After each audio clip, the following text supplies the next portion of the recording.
So imagine you got this great business idea to compete with Netflix, Hulu, Amazon, and you go pitch the idea to NBC Universal. You go to Walt Disney, you go to Time Warner, Warner Brothers, JP Morgan Chase, Goldman Sachs, Alibaba, NBC Universal. And at the end of every single meeting, these guys say, yes, we're in. And you don't raise $100 million, not a $500 million, not $1 billion. You raise $1.8 billion and you launch this company April 6th, 2020, at a time where Disney is having record-breaking subscribership, Disney Plus, where you see Netflix, Tiger King blowing up, 34 million people watching the first 10 days. You end up seeing all these guys getting the subscriber records. And 6 months after you raise $1.8 billion, you shut down. You know what that company's name is? Quibi. Wall Street Journal comes out 2 days ago saying Quibi is shutting down barely after starting 6 months. Can you imagine this? Now let's unpack this Quibi business model. Let's see what they are. So Quibi, a couple different things you need to know about Quibi. Number one, their whole idea was we're gonna make 10-minute videos, right? So 10-minute short films, and we're gonna compete because nowadays, you know, the younger audience wants to watch movies on their phone. They don't really want to go out and watch it on TV. They're going to watch it on their phone. So let's make short 10-minute clips. Let's go get the biggest A-listers, right? I'm talking any one of them. You name them, they got them, by the way. I got the list. I'll show it to you. All the big A-listers, let's pay them $100,000 per minute is what we're going to pay them. And let's go compete with everybody else, right? So now the leadership team of Quibi, when they came out, quick bites, big stories. The guy holding the camera is Mario. And Mario, are you not a fan of Quibi? I am, yeah. He's a fan of Quibi, so he's heartbroken. He was crying a little bit earlier. So Meg Whitman and Jeffrey Katzenberg are the ones who go out there and lead Quibi. Now, Meg Whitman's resume, she took eBay from $8 million to $32 billion. She even ran for governor in 2010 of California as a Republican. She's worth $5.1 billion, 64 years old. FYI, do you know what her favorite show is to watch on TV? History Channel, which the average age of History Channel is 50 plus. The audience they were targeting was 18 to 24, 18 to 30. They wanted the younger audience to consume their content. Jeffrey Katzenberg on the other side, here's a man with a ridiculous, resume that he has. We're talking about, The Little Mermaid, Beauty and the Beast, The Lion King, Aladdin. Can you imagine working on these big hits? And he's worth $900 million. Founder of Quibi, 69 years old. They together come up and start this idea called Quibi. I told you they raised $1.8 billion. You can go to Crunchbase and see who the people are. Alibaba, you got Warner, Walt Disney, Warner Brothers, Sony, I miss Sony. They pretty much got everybody, right? Now, when they started the company, they came out saying, we're gonna give $100,000 per minute. So when they said $100,000 per minute, whose attention did they get? I'm gonna go through this list fairly quickly, but try to hang in there with me when I'm going through the list. You're gonna know these names. Chrissy Teigen, you know the name? Titus Burgess, let me continue here. Chance the Rapper, who did Punk'd, which was the old show I think Ashton Kutcher used to do back in the days. J-Lo, Kristen Bell, Yara Shadidi, Tracy Morgan, Carly Kloss, Nick Jonas, Gabriel Iglesias, ridiculous lineup right there. Demi Lovato, let me continue here. Andy Samberg, Liam Hemsworth, Christopher Waltz, Sophie Turner, Corey Hawkins, Reese Witherspoon, Keke Palmer, Joel Kim Booster, Queen Latifah. I mean, again, they got The Rock, they got Kevin Hart, they got John Travolta, Eva Longoria, Andy Garcia. If I go on, Trevor Noah, you know a lot of these names. Tyra Banks, Joe Jones, Usher, you know these names. These are big names that they got. They got all LeBron James. They got all the big names and they still failed. Why did they fail? Why are they shutting down 6 months later? Well, they also came up with a 60-minute version in Quibi for 6 minutes. So 60 Minutes did a 6-minute version on Quibi, yet they're targeting an audience of 18 to 34 years old, but they want to do 60 minutes on 6 minutes. Wait a minute, the average viewer of 60 Minutes, you know how old it is? 60 years old. And all of these actors may be rock stars, but 18 to 34, Let's continue. So what happens with Quibi? Recently, when they shut down, this is what Katzenberg and Meg Whitman said 2 days ago. Quibi is not succeeding, okay?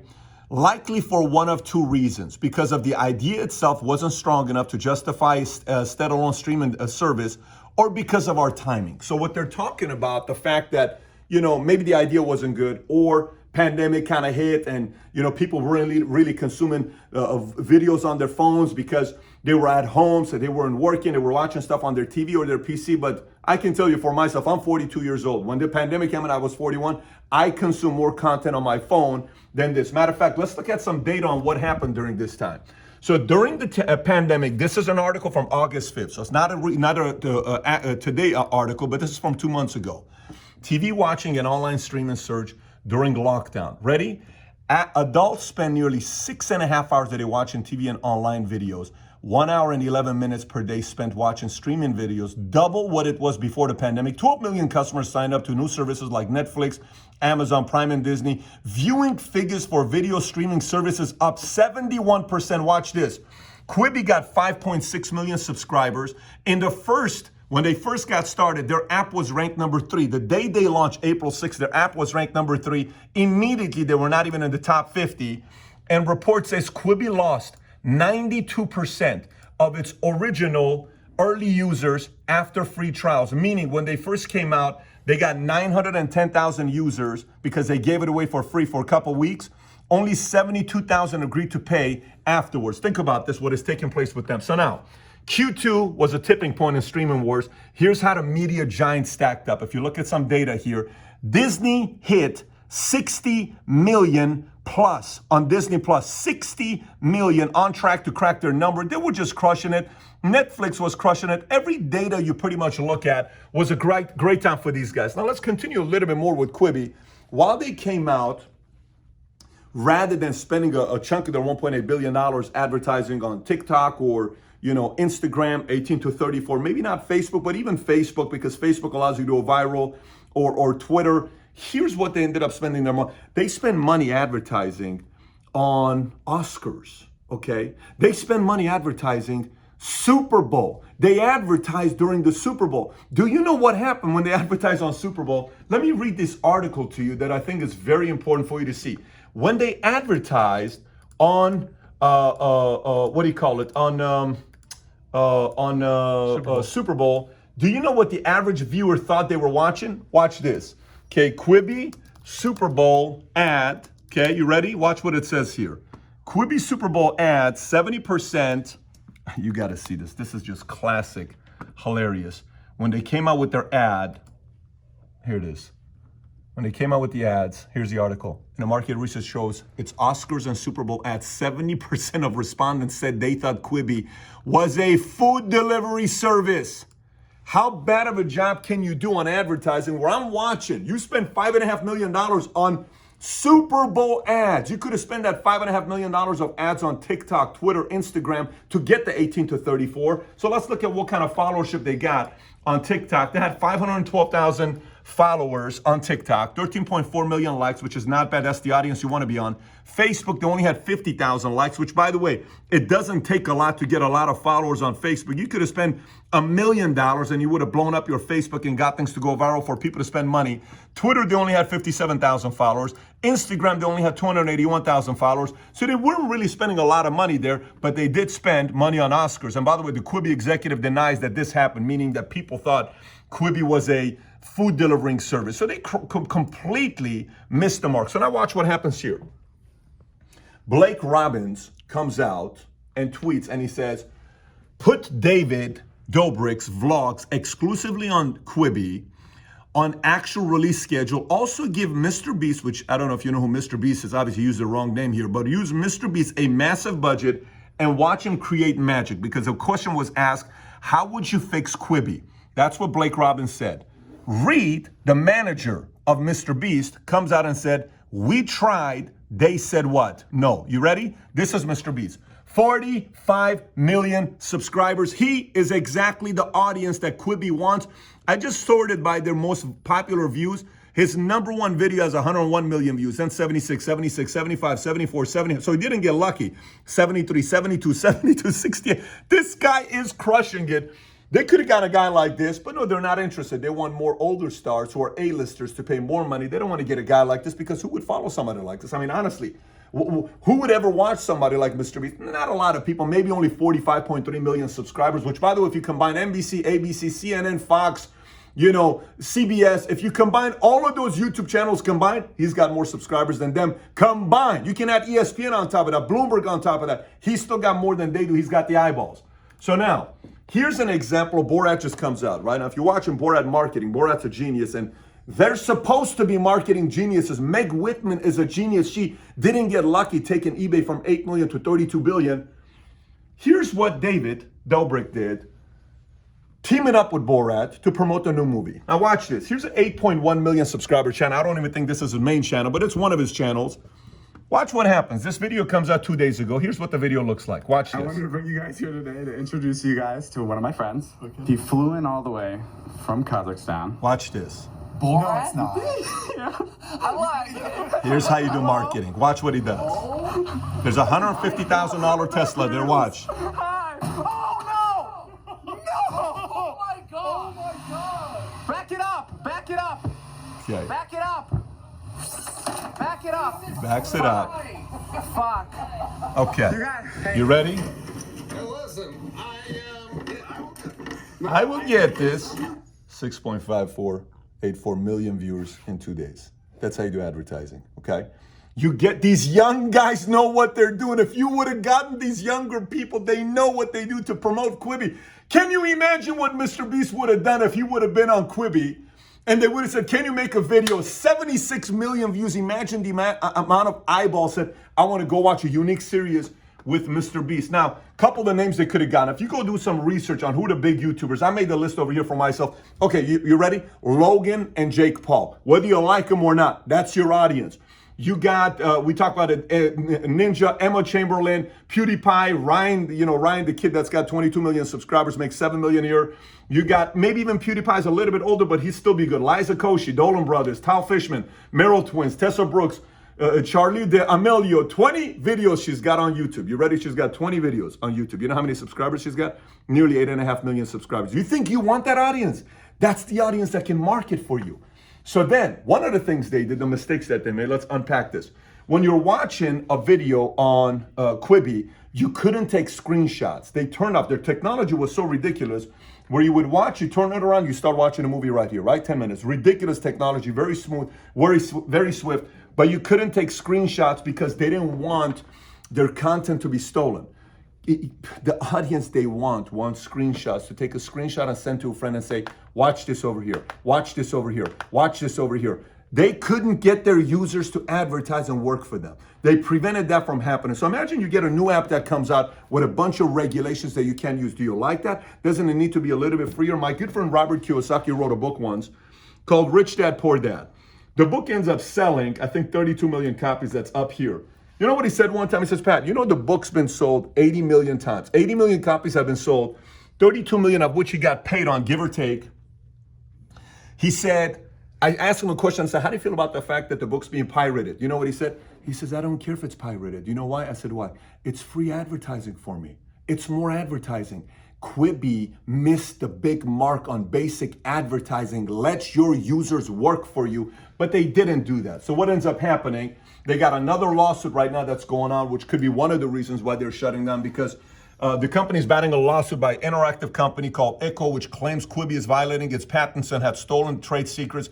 The fight centers on a key feature of Quibi app that plays different videos for users depending on whether they are holding their phone horizontally or vertically. By the way, they had a meeting with the Quibi team, and I think Katzenberg was in a meeting when they presented the technology, and then they went and used the technology on them, whether they use them or not. That's what's being claimed right now. And Echo is backed up by a lot of strong, big players. So when big players sue you, you better be ready, because they're not just winging it saying, here's a lawsuit for you. When you get sued by big names, you better respect that paper's coming to you. So they're suing them. So I don't know what's going to happen right there.